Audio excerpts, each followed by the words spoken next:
Protect your car with 3W Liners all-weather floor mats. Made from durable materials like TPE and rubber, our mats are designed to withstand rain, snow, and mud with deep grooves to trap dirt and liquids. For a custom fit and advanced protection, visit 3W Liners. That's the number 3, WLINERS.com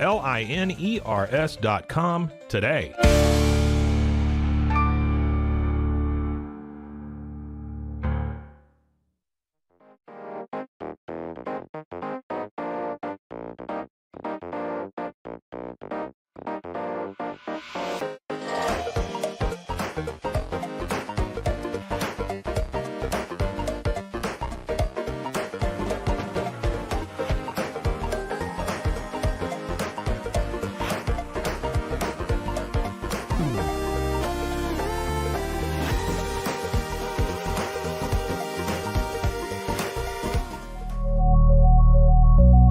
At Acasis, innovation drives us. Since 2008, we've been creating cutting-edge technology products that make your life easier. With a focus on performance, design, and customer service, we're here to help you work smarter, not harder. Join us on our journey to simplify your world. Visit Acasis.com today. That's ACASIS.com today.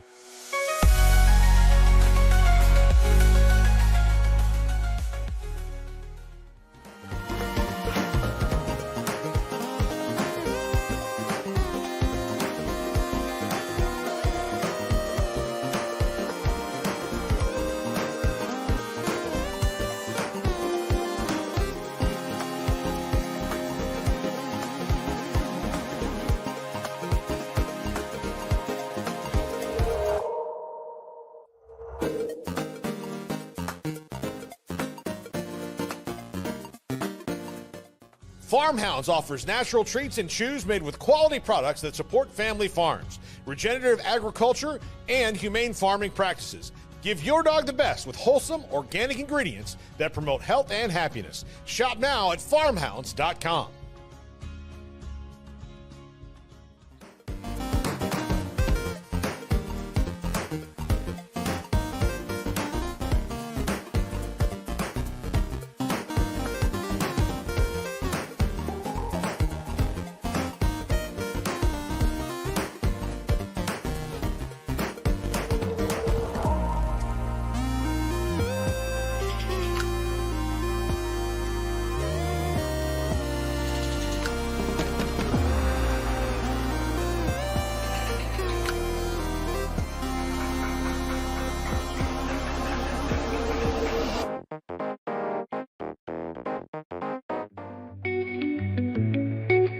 Unlock a world of convenience with Mully Box, your one-stop solution for personalized subscription boxes delivered right to your door. From gourmet snacks to unique finds, each box is tailored to your tastes. Experience the joy of surprises. Subscribe today at mullybox.com. That's MULLYBOX.com.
We are Rogue Media Sports.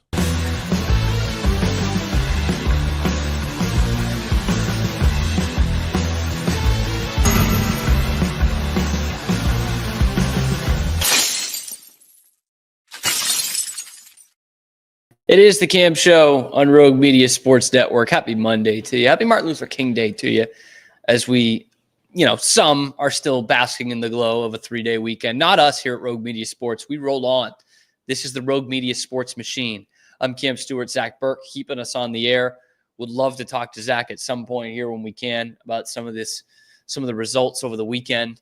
But big news, obviously, today, a monumental day in our nation's history, a monumental shift in our nation's history. And for a lot of people, the boogeyman is gone, because breaking news as we roll on live on the Cam Show here just after noon Eastern time on Monday, Scott Peters, the Patriots offensive line coach, is taking the same position with the Cincinnati Bengals.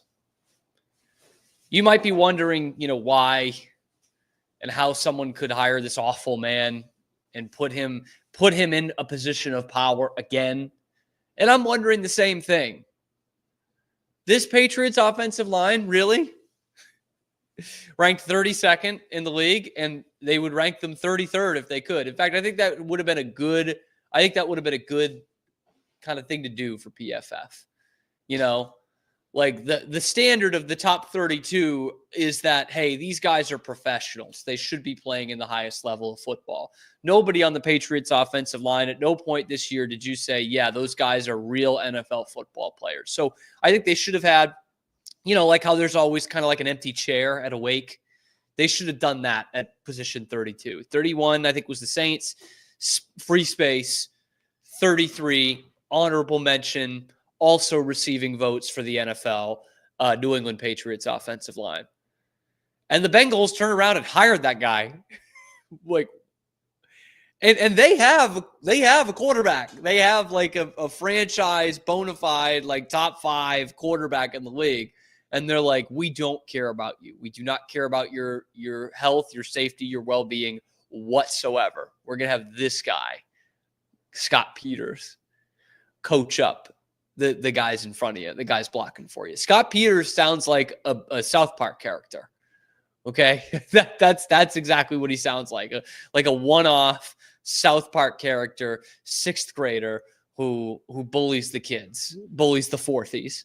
That's what Scott Peters sounds like. My God, I thought that report a couple weeks ago was hilarious of the Bengals targeting DeMarcus Covington to be their DC, because like the one real good defensive performance the Patriots had, well, the Bears game was pretty good too, was that week 1 game against Cincinnati. And so they're probably like, yeah, remember that? Sure, we don't need to watch film about anything else the rest of the season. Let's go get him. Trey Hendrickson only had 2 sacks week 1. Maybe their offensive line's actually good. Maybe the rest of the games were an aberration. This one game was where they showed their true colors, week 1. That's the one they had Chuks Okora for. So we get Scott Peters and we get Chuks in here, and we're back, baby. We're going back to the Super Bowl. I don't get it. I think it's really dumb. But I saw that news literally as we were counting the countdown. The countdown was like under a minute to go for this show, and it just floored me. 32nd ranked offensive line in football, and genuinely, like, I wouldn't say I obviously haven't watched as much football as Bill Parcells or anything, but watching this league for 20 years, in college for 20 years, I've never seen an offensive line as bad as what the Patriots pulled out for a whole season. Just horrible. No technique, no football IQ, nothing. And maybe you could say, hey, Scott Peters had nothing to work with. And you know what? That's true to an extent. I think that is still how you measure coaches in this league, whether it's fair or not. And maybe it's the bias that, like, hey, Patriots fans can only compare it to Dante Scarnecchia, who's a Hall of Famer. And he could work with anything, and he really could. But just a wild move, I think, from Cincinnati, hiring Scott Peters to be their offensive line coach. They saw that line with Vidarian Lowe and DeMontre Jacobs and Layden Robinson, and they saw a team that must have set the NFL record for having 2 penalties on one play and still giving up a sack. I think they did that like 3 or 4 times this year. And they said, that's the guy we want in here. We want that rubbing off on our team. Like genuinely, bro, you can elevate your slappies and be like, hey, offensive line coach now. And that's just as good. That's just as sure a thing as Scott Peters is coming off the 2024 Patriots. Like, can you just eliminate that from your resume? Like sometimes when I'm applying for jobs, I just, I'll scrape off something. If I'm applying to a regular job that's not sports media, I might only include like one of my shows that I've done in there, or vice versa. Like if I'm applying for another show, I'm not going to put my college admissions jobs on there. I'm just going to put my radio shows. Like, do you think Scott Peters just doesn't put 2024? Because if we're being honest, I didn't know he was the Patriots offensive line coach this year. There's so many other guys to be mad at the Patriots. I didn't know the offensive line coach was. He wasn't the head coach, wasn't the OC, wasn't the one dating the reporter. So I don't know who Scott Peters is. So you think it just goes up to 2023 and they have to ask him in the interview, like, what's the gap in your work history? Oh, I was thinking about, I was doing some consulting on the side. I was the assistant offensive line coach for the Browns for the last 3 years. Nothing else. 2-time first team all Pac-10 at Arizona State. How about that? 2-time. Played in the league for 7 years. Made it to a Super Bowl, it appears. Did not win one. You hate to see that. Did not win one, but apparently his last year with the Cardinals, he would have played in the Super Bowl. That was 2008. Yep. And then coached Cleveland for 4 seasons as the assistant offensive line coach. So part of that glorious Alex Van Pelt tree, and skips a year, at least on his resume. And now he's with the Bengals. Good luck, Cincinnati. Good luck, Joe Burrow. Have fun with that. Also in Patriots news, Robin Glazer out after 20 years or something. What was it, 15 years with the organization? She's out on Friday. This was kind of a weird one for the Boston sports media at the end of the week last week because Kirk Minahan, the great Kirk Minahan, had it first. He said, sources are telling me Robin Glazer's out.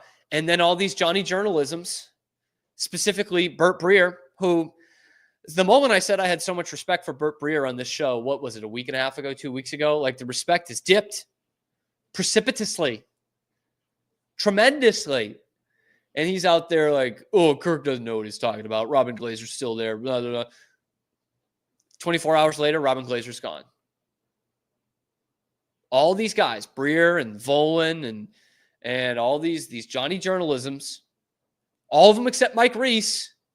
Mike Reese and Kirk Minahan on the same plane here. They all said that that's wrong. Why are you taking your sources from Kirk Minahan? And once again, Kirk, never wrong, just early. Robin Glazer out Friday afternoon. And I find the Robin Glazer thing like really interesting because I don't know what she does. And we haven't really gotten an answer from people on what she does. She's kind of like this boogeyman, boogie woman at one Patriot place. But that's why I was surprised to see she was there for so long. First off, because we didn't know what she did. And we've only really heard her name here in the last couple of years. And it seems like she was part of the decision-making process. There were multiple kind of reports about that, specifically within the last year since Belichick got out the door. And we obviously heard Belichick kind of take that shot on the Pat McAfee show. That would have been 2 weeks ago when they were looking for a head coach right after they fired Mayo. If Belichick said, I'm not involved with the decision-making with the Patriots, that's Robert and Jonathan and Robin Glazer. And everyone's like, whoa, Robin Glazer's name gets dropped again. And it's to the point where, fans are, kind of rationally saying, who is this person? Like, I know we're just fans of the team, but can we know who this person is that's helping decide who the head coach is? And like personnel, like what is this? We know who Robert and Jonathan Kraft are, whether you respect their football credentials or not. You know who they are. They own the team. Elliot Wolf is the GM, whether you think he should be the GM or not. Robin Glaser is just like kind of this shadowy figure in the background. No one knows who she is. And then we're hearing that her name is being brought up in coaching hires and personnel decisions and who's going to be in this front office. It's like, I think the fans kind of deserve to know a job title or what exactly she does here. Can we get the Office Space guys in there? What exactly do you do here, Robin? Well, now she doesn't do anything. She's gone. And I do find that this just adds an extra wrinkle to me of why this is interesting. She's behind the scenes for so long. I mean, 15 years allegedly, and we don't know what she's doing. And then the last 2 years, we hear that she's involved in some pretty big, major decisions with this franchise, be it, players, front office, head coach.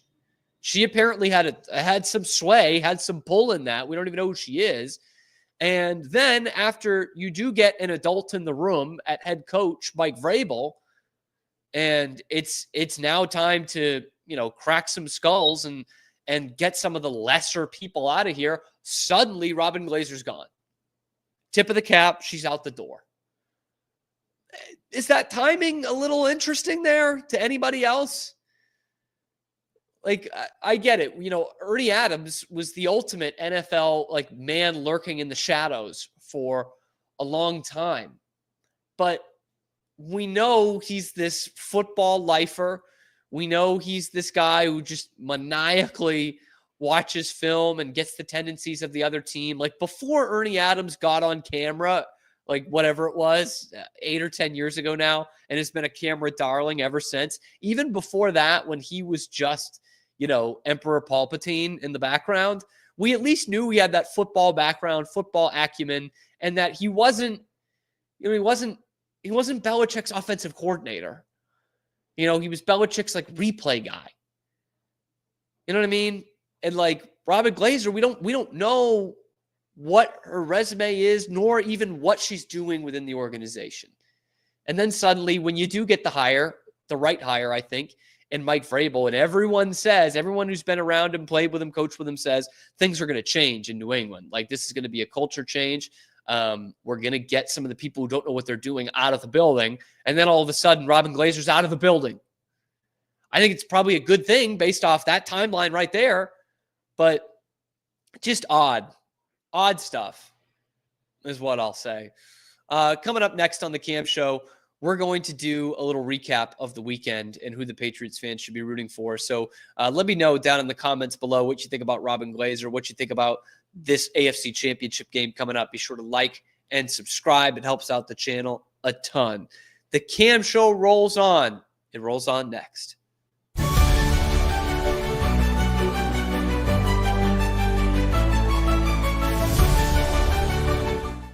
Ready to bring your vision to life? At Small Rig, every idea, design, and product is inspired by you, the creator.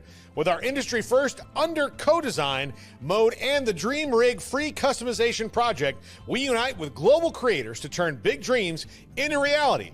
Whether it's a cage rig or mount, Small Rig's versatile gear is built to elevate your craft. Small Rig, where your creativity meets our innovation. Go to smallrig.com.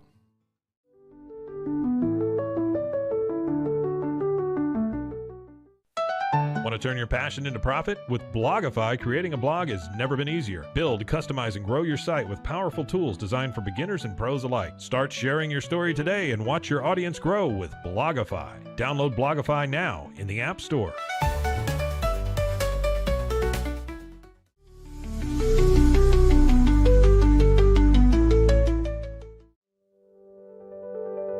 Overwhelmed by your inbox? Clean Email is here to help.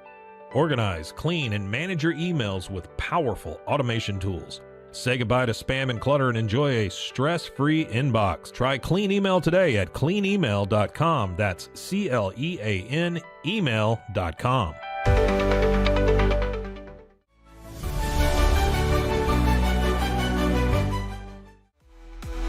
Stay connected no matter where you are with eSIM-X. Say goodbye to expensive roaming charges and physical SIM cards. With access to over 200 global carriers, we make mobile connectivity seamless and affordable for travelers worldwide. Join the future of communication today at esimx.com. That's ESIMX.com.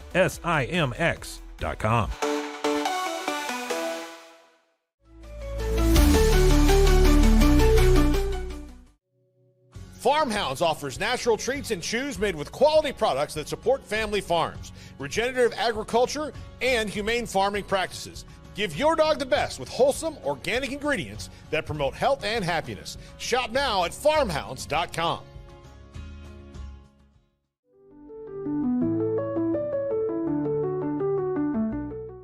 It is Matt Mosley, and it's the Obstructed View podcast, Rogue Media Network. I think they're learning that there's really no wonderful view of me. See, I feel like they think this feed's going to be really wonderful. There must have been, no BS, like 20 scouts, 15 to 20 NBA scouts there to see him, and he was top 5. When your old number wasn't working, I went through various channels to track you down. So unfortunately, you can never get away from me. But I'm happy to have you today. Nah, thanks for having me. And you know we always family no matter where I'm at.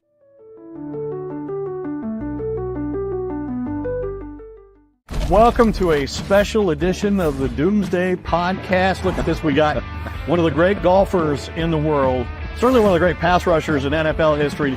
But he also had a vision for you.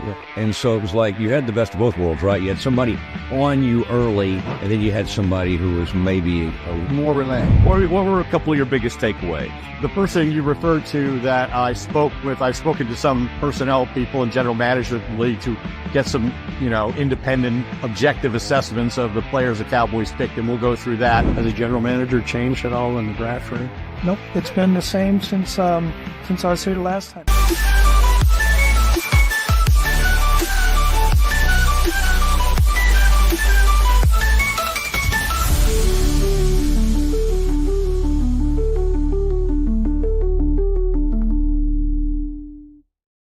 We're back here on the Cam Show, Rogue Media Sports Network. Cam Stewart, Zach Burke with you. I do want to talk about the Bruins debauchery a little bit later. I do want to talk about the Bruins bullshit over the weekend. But obviously, this weekend was dominated by the divisional round. It used to be the best football weekend of the year. But I think it's wild card weekend plus a couple of playoff games now, college football playoff games. I think that's going to take the cake from now on. That Thursday through Monday last week was on paper a great schedule. Of course, we had one good pro game that weekend. That's the issue. For some reason, it's that wild card is just not usually as competitive as the divisional round. Divisional round usually takes the cake as the best football weekend of the year, and we had some good ones.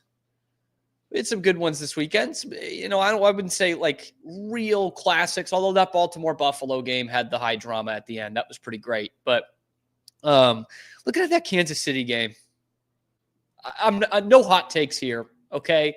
Like, this is why I wish we could have some Scotty or Zach hop in here, because I need someone to kind of counteract my bias here. But no hot takes on this Chiefs game. It's tough to watch. It's tough to watch. It doesn't take away from Patrick Mahomes' greatness. It doesn't knock him down a peg. It doesn't make me say, oh, well, Peyton Manning's better because Peyton Manning didn't flop as much. Like, no, I'm not saying that. But it's a tough product sometimes with some of the calls that are made. And like, again, Patrick Mahomes is not the only one. It's not the only sport that gets preferential treatment from the officials. But this is what I mean. And this is what people were saying in terms of just the NFL product is just down this year. I mean, how bad those 1:00 Eastern games would be in the regular season. And then you'd get to big games like this, and it just kind of becomes a ref show.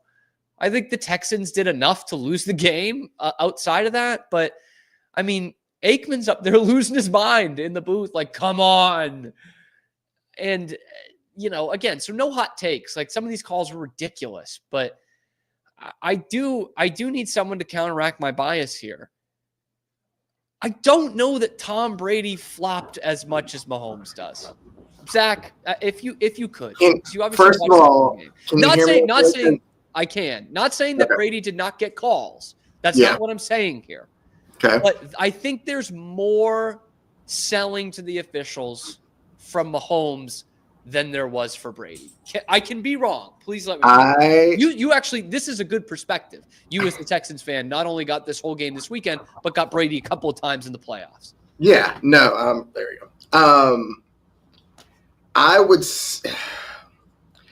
don't remember a time when the Texans played the Patriots in the playoffs where I got as frustrated at a quarterback as I did Patrick Mahomes. And it wasn't just like, obviously there's things that happened that was like, okay, that was going to happen. Like I can tell you who I honestly got more upset about was just Travis Kelce's little like, oh, I'm the king of the fucking dodgeball rec league over the DB that he caught the touchdown over. Like, come on, buddy. But he could barely stand over. Yeah, it was just like hovering over him. But like the push out of bounds where he just kept kind of like going to like, I get there was a bit of a shove, right? Mm-hmm. And I get him kind of going forward a little bit more. That's cool. But after a while, it just felt like then it became comical of how much it was. Like that was the one where I was like, you know, I know Brady bitched to the refs. I know Brady got the benefit of some calls. I know that. But that play there, Brady never did that in his career. Never once. And I know he didn't get out of the pocket as much, but he did get out of the pocket sometimes. And he had, and in fact, I think it's easier if you're a non-running quarterback to sell calls like that. Yeah. Because no one expects you to get hit. They don't see you get hit. That to me, I was like, that's something Brady never did. In fact, on the off chance that Brady did get hit, he was a psycho. He'd be like, hell yeah. And he'd like bump helmets with the guy. Yeah, that's true. If anything, I remember being like, oh, come on. You don't have to act like that. Like he's a different way. Yeah. Annoying in a different way. Sure. Yeah. Yeah. But the thing that also got me was the fact that the unnecessary roughness call is the one that got me the most because it was, I watched it over and over again. And of course, like the booth tended to agree of like, I remember Aikman being like, yeah, they shouldn't have called that. But when the two defensive players hit each other harder than it seemed like they just kind of hovered over him as Mahomes slid underneath and somehow that was unnecessary roughness. Like I'm not one to come out and be like, oh, the Texans lost to the refs on Saturday. Like, no. The Texans lost for a multitude of reasons. That offense has been terrible and predictable, and C.J. Stroud has faced some of the most 3rd and 10s all season long. That offense, like he's had no help. The pressures that they were able to get to him. There's so many other line stinks. Yeah.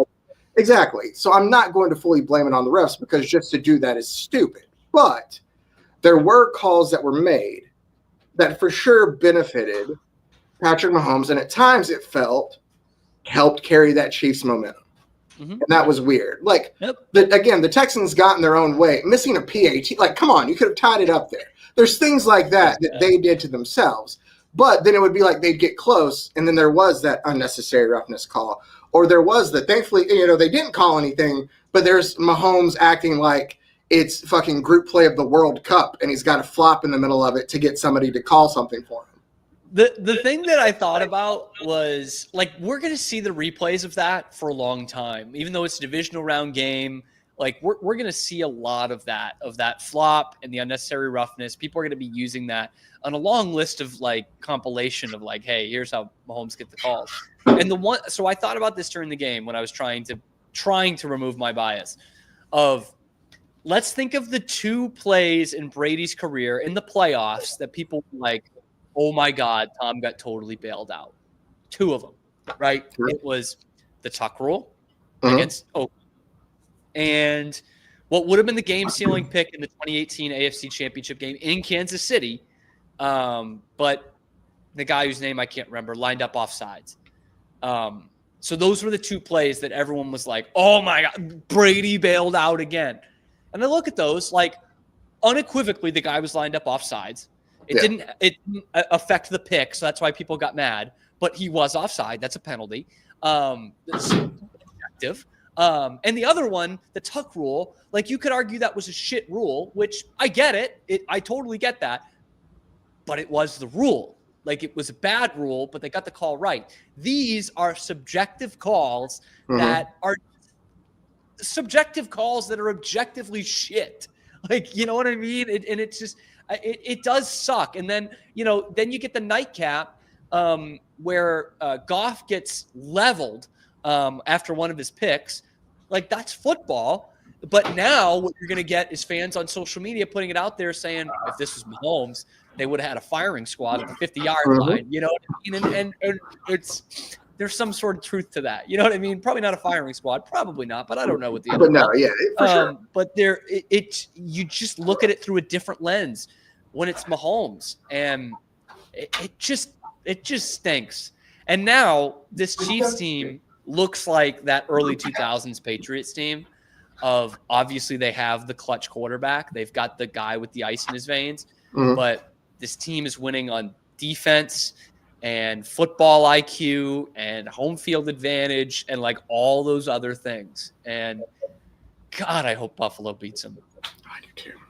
Like this has been a hot button topic for Patriots fans of like, hey, should you be rooting for a team within your own division? And like, honestly, I find it quite easy to root for Buffalo. And I'll rope you back into this, Zach. 2017. Yeah. Texans, I believe, made the playoffs that year as a wild card. And Jacksonville made it to the AFC Championship game against the Patriots. I can't put you in a more even situation here, right? Like, okay, a team in my division is going up against the dynasty, the big bad Chiefs. Let's take it back to a team in your division going against the big bad Patriots. Did you root for the Jags? I did. I rooted for the Jags. I remember watching that game. I think the Texans. I don't think the Texans made the playoffs that year. I could be wrong. It could be confusing. I think it was like the Titans were a wild card team that year, and it was the Titans and Jags or something. Yes, you know what it was because that's was that's who the Patriots played the round before. Yep, and they beat Mariota to get to So I remember though watching, and I oddly, unless I'm just completely misremembering this game, I don't think so. I remember it was it was a very low scoring game. Yep. And it was close. And I remember like there was plays that like, what was it? Miles Jack was on defense for the Jags, and they were talking about just like, how he needed to step, and they just couldn't. I remember like that was actually a big time controversial call that they got wrong that benefited the Patriots. That was the fumble. They said Dion Lewis was down and he was not. And I think they ended up scoring on that drive, or at least took a touchdown. It would have been a strip six. So anyway, So all that being said is, as much as I do not like the Jags, I was indeed rooting for them against the Patriots. Yes, no problem. It's like what the enemy of my enemy is my friend. Except in this case, if you don't like any of them, you just find in your mind who you think the lesser evil is. At that time, as a fan, which I'm sure that other fan bases feel this, at that time, as an NFL fan and a fan of a franchise who maybe it can win one playoff game a year and that's it, has never been to the big one. When you see a team win year in and year out, no matter who it is, you eventually get tired of it. And I think that obviously that's the Chiefs now. It was the Patriots then. Yep. I would much rather have to deal with the Patriots now than have to deal with the Chiefs team. But I think it was one of those times of where you're like, somebody just needs to stop this from happening. So I will even root for a divisional team that I cannot stand. The team who is, seems like the little brother of the entire division. I will root for them, even though they're not the youngest team in there, instead of rooting for the Patriots. What makes that Patriots team different from this Chiefs team in terms of how you see it as a fan? Because I can't do it. I love the Patriots. So I guess for me, because I am seeing that around social media. People are like, this was not the same. I remember like the Patriots were so hated. Like I've tried to put out there that this Chiefs team is just as hated, and people have really pushed back. So I think maybe that's what it is. Oddly enough, I think somehow along the way, and this might be a little bit of a hot take, but I'm just going to go with it, is that non-football, hardcore football fans don't buy it the same way that they did the Patriots. People before, when they would come into just to watch the Super Bowl, they'd pick a team or, start paying attention on the playoff time. For some reason, they jumped on the zeitgeist of, we're all supposed to hate the Patriots. Mm-hmm. And everybody else went with it. It's different now, and maybe it's because of, Travis Kelce is dating Taylor Swift. Maybe it's because they're making Hallmark movies about this team. Maybe it's because Andy Reid's on State Farm commercials. Like, Bill Belichick was never going to do anything like that. That's a lot of it. You see these guys a lot more outside of the arena. And I think everybody likes them off the field, that you don't have as many people hate the dynasty as much as they did the Patriots before, because they were winning. And then when you saw them off the field, it's all about how, like, Belichick's weird and kooky of, like, the way he, is as a coach, but, everything you would hear about them covered would be like, Deflategate, or them at practice, like, they got to cheat to, like, everything was about how much they hated this team. Yeah. And the Chiefs have none of that. So that kind of goes into what I think of this, the way the Patriots were perceived versus how the Chiefs are, with the cheating scandals and them just, quite literally making something out of nothing. Like, Deflategate was nothing. Spygate isn't as bad as people think, but it was against the rules. Deflategate was nothing, and they made that into the worst thing ever. As a non-Patriots fan, if I may add that, I've always had the point, like, even if they caught everything, like, after halftime, it is purely fine regularly inflated balls, and that's when they ran up the score and just killed them after 28-0 after that. Yeah, I was at that game, and so there's that, and like, I can speak to this without bias because I was so into it for so long, and now somewhat loosely part of the media. But the way the national media views these teams, I think, are completely different in that.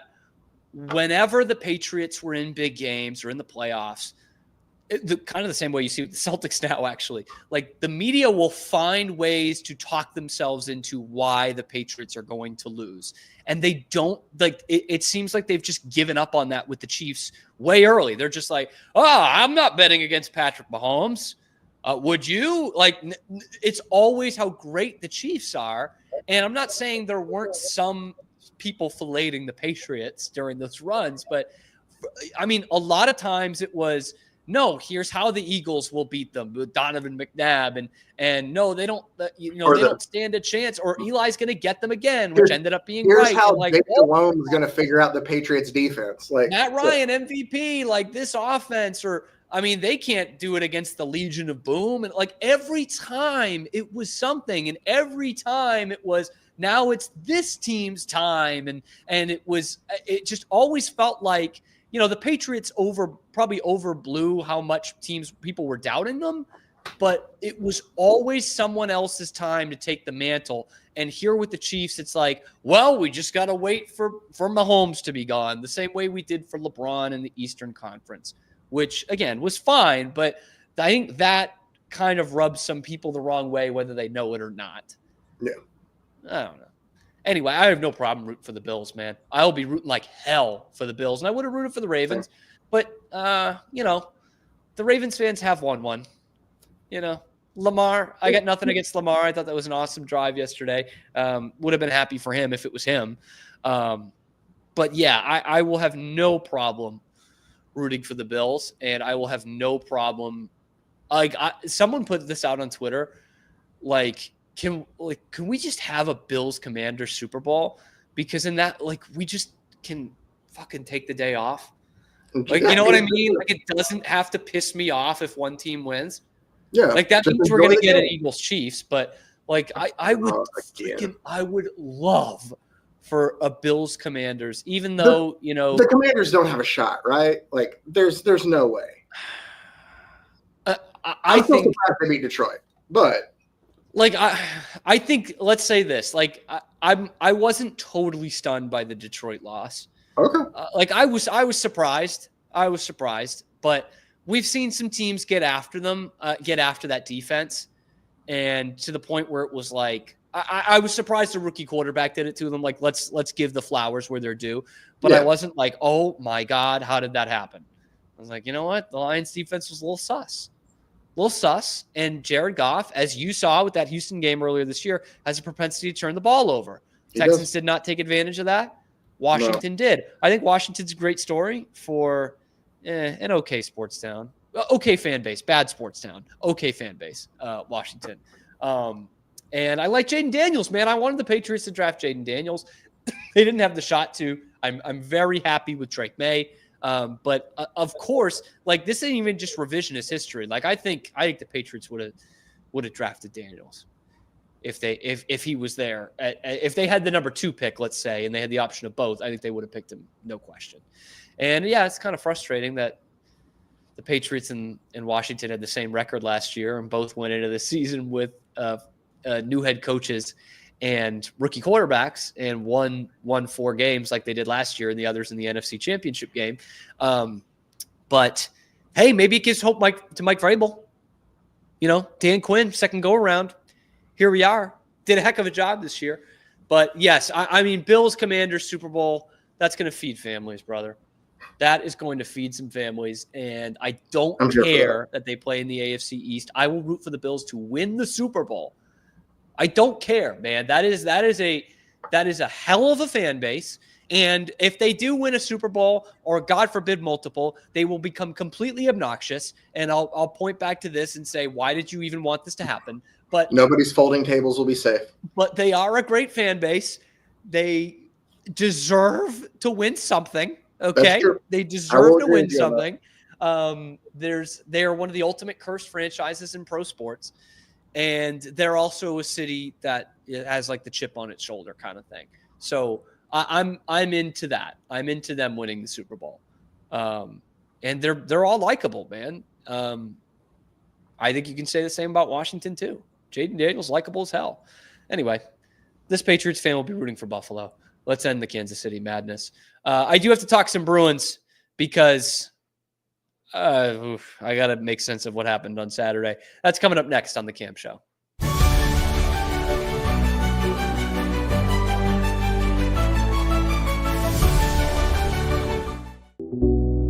Unlock your full potential with Onnit, your go-to for premium supplements, fitness gear, and wellness essentials. Whether you're training hard, recovering faster, or just looking to feel your best, Onnit has the tools you need to perform at your peak. Visit Onnit, that's ONNIT.com, and elevate your mind, body, and spirit today.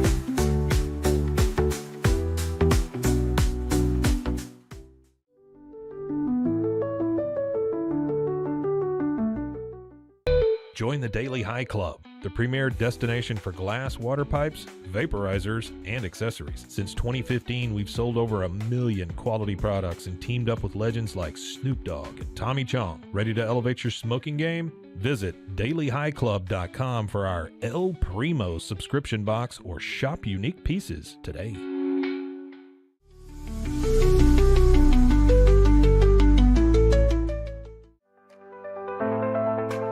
Get paid faster with Bill, the easiest way to send, receive, and manage your payments. No more delays, no more hassle. Whether you're a freelancer or a business, Bill makes payments seamless and secure, simple, fast, and reliable. Sign up today at Bill.com.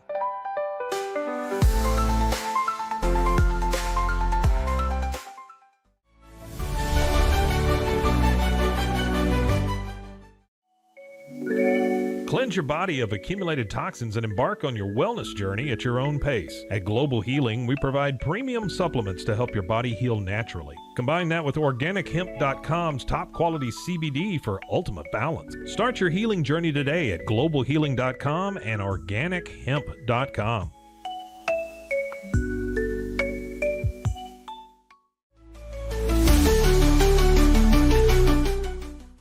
Relax with Hemp Delicious. Organically grown hemp, massively blended with delicious organic herbs, responsibly sourced for their holistic benefits. Each sip offers calming, antioxidant-rich wellness. Brewed just for you.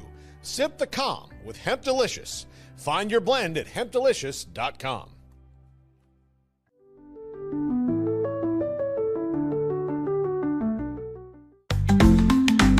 Get ready for epic savings at Best Buy. Right now, you can save up to $700 on select Alienware and Dell gaming products. Perfect for leveling up your gaming experience. Plus, grab the latest Android Google Pixel at an unbeatable price. Don't miss these incredible deals. Shop now at bestbuy.com and upgrade your tech today.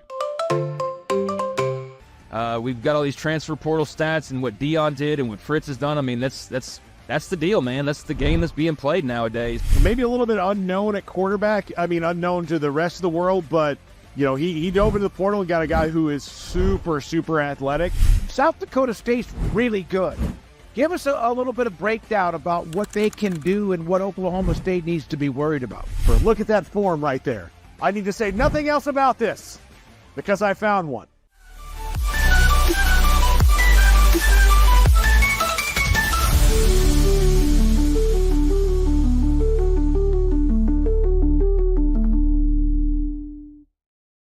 Yes, we're back. Cam Show, Rogue Media Sports Network, closing this thing out on a Martin Luther King Day Monday. Hoping most of you didn't have to work today, but Zach and I were here. Zach Burke, Cam Stewart. We're keeping the show rolling. Pete Souza had his show with Scotty Swingler, keeping him on the air. Mike Hamilton's working. Man, we're working. We're working today. We're honoring MLK. We're going to be listening to "In the Name of Love" by U2. I will not be one of those guys who gives like a big MLK story. But I will say, I was in Memphis last year for the first time I'd spent some real time there. I've been to Graceland, but was in Memphis for a couple of days covering Baylor basketball in the NCAA tournament when I was with ESPN Central Texas. And we went out one night and we're coming back at like midnight to the hotel. And we went past the Hotel Lorraine. And it was like really kind of a poignant moment. That's the hotel that Martin Luther King was assassinated at by James Earl Ray. And it was a motel that was in disrepair years later. They kind of did the thing where they restored it to be like what it looked like in 1968. And it was, dead silent in the middle of the night, pretty much downtown Memphis. And, they've got the old car out there and everything. And it was really like a stirring moment, like one that I will not forget. Anyway, that was kind of my moment in the last year with Martin Luther King. But looking ahead, we'll transition from that to hockey. Not the greatest hockey weekend for the Boston Bruins. Coming off back-to-back great wins last week, right? The overtime winner against Florida in that wacky game, and then a pretty dominant performance against Tampa on Tuesday. I saw some people poo-pooing that performance. Like it wasn't a full 60, but it was pretty damn good. And what I was most surprised by, which I came on this show and talked about, what I was most surprised by is how the Bruins handled that Tampa game when Tampa had the empty net. They pulled their goalie with just under 3 minutes left because they were down 2. And the Bruins scored twice on the empty net, both from their defensive zone. Peak scored from about 200, the full length, I should say. And Zacha scored from his own blue line. And I was so surprised because I was like, the Bruins suck when the other team pulls the goalie. Suck at it. In fact, you go back to the game before, where they gave up the goal with the extra attacker to Florida with like 2 seconds left to tie the game. So flash forward to Saturday, and the Bruins do not start well in a massive game against Ottawa, like huge game this early in the season, huge game for these two teams that are battling for that last playoff spot and will be battling for that last playoff spot. Montreal is playing good hockey. Of course, they come back and win on Sunday. That's a crushing one to the Bruins. But anyway, back to Ottawa on the road. They don't have their starting goalie in there. Ullmark is hurt. And you fall down 2-0 7 minutes into the game. But fear not, because then the Bruins start playing some of their best offensive hockey of the season. They tie it at 2-2 at the end of one. They have this weird sequence in the second period where it's a couple of fights or they're trying to fight, and somehow the Bruins go shorthanded. They give up a power play goal, but then they tie it at 3-3. And then they take a 4-3 lead. Johnny Beecher finally scores. Then they take a 5-3 lead. And the game should be over. Swayman is having a great game at that point, by the way. And it's 5-3. Ottawa is one of 3 teams in the league. At this point, they are one of 3 teams in the league that does not have a third period come from behind victory all season. I hate to spoil it for you, but now there are 2 teams in the NHL that don't have a third period comeback victory this season. Because with 3.5 minutes left, they pull the goaltender and they score twice with the extra attacker. Because the Bruins cannot get a stick on the goddamn puck for the last 3.5 minutes of the game. They can't win a faceoff. They can't clear the zone. Shit, they can't get the stick on it. I've never seen anything like it from an NHL team. It was incredible to watch. Just nothing, man. And their only real shot at the empty net is from Jeremy Swayman. An ill-advised shot at the empty net. Instead of clearing the damn zone and killing some time, he tries to go for the goalie goal to honor Linus Ullmark or something. And you ice the puck, bring it back, and they score. And of course they lose the game in a shootout. They don't score a goal in the shootout. 1-0 in the shootout. It's such an epic collapse. I'm walking home from a bar. It's about 5 degrees outside and just motherfucking this team up and down the streets of Evanston, Illinois. Like, it's so predictable. It's so predictable. Everything is going their way. 2-goal lead. Less than 3.5 minutes left against one of 3 teams in the league that does not have a third period comeback victory. And that could be, by the way, they could be down by 1 goal with 19.5 minutes left. They've never come back from that this year. Instead, you have a 2-goal lead with 3.5 minutes left, and you fucking give it to them. It's so pathetic, man. And that's after they had one of their best efforts of the season. But the first 7 minutes and the last 7 minutes, they're dog shit. You can't, like, this team does not have the skill to score 5 goals in a game and lose. Any time you score 5 goals in a game, you have to win that game. And Swayman was not the only issue, but there were a couple where I'm like, oh, I should have made some saves. He made some great saves in that game and certainly looks like he has the edge, but this team in front of him, man, when you just give up the 4 minutes of zone time at the end of the game, how do you expect to do anything when you can't clear the puck for 4 fucking minutes? Of course they're going to score twice. And like, it's bad enough that you suck on the penalty kill this year. You've sucked on the penalty kill because any hockey fan knows 5-on-4 is much different than 6-on-5.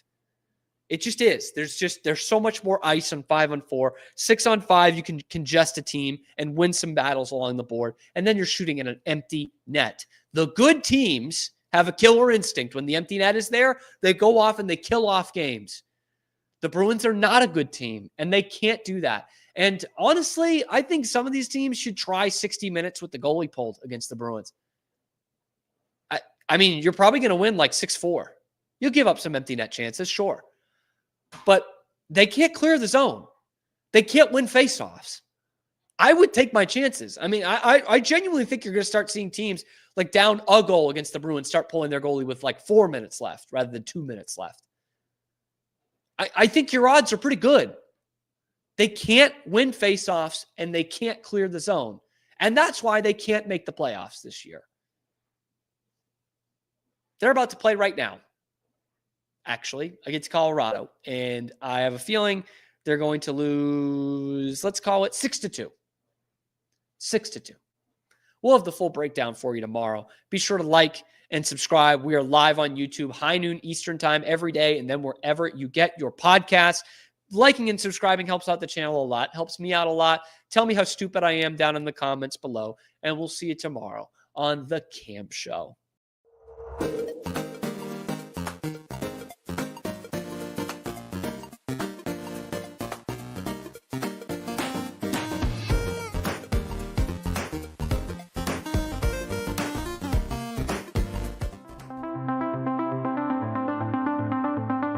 Transform your workspace with Hanomi Ergonomics. From adjustable chairs to standing desks, we provide solutions for comfort and productivity, whether at home or in the office. Improve your posture, reduce strain, and work smarter. Visit us at hanomi.co today. That's HINOMI.co today.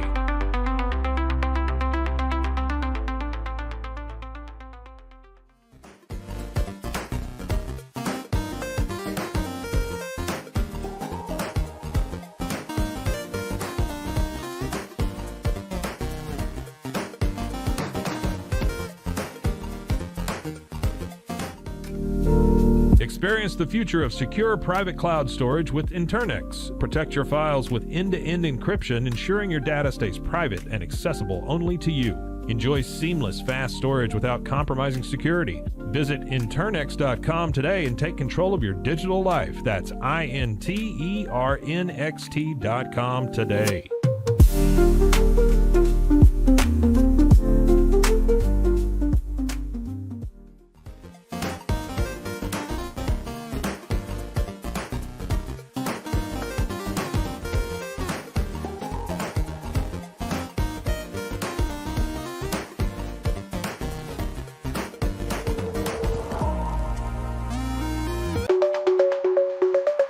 Protect your online privacy with NordVPN. Browse securely, access content from anywhere, and keep your data safe with military-grade encryption. Whether at home or on the go, NordVPN ensures your digital freedom. Stay secure. Download NordVPN today at nordvpn.com. That's NORDVPN.com.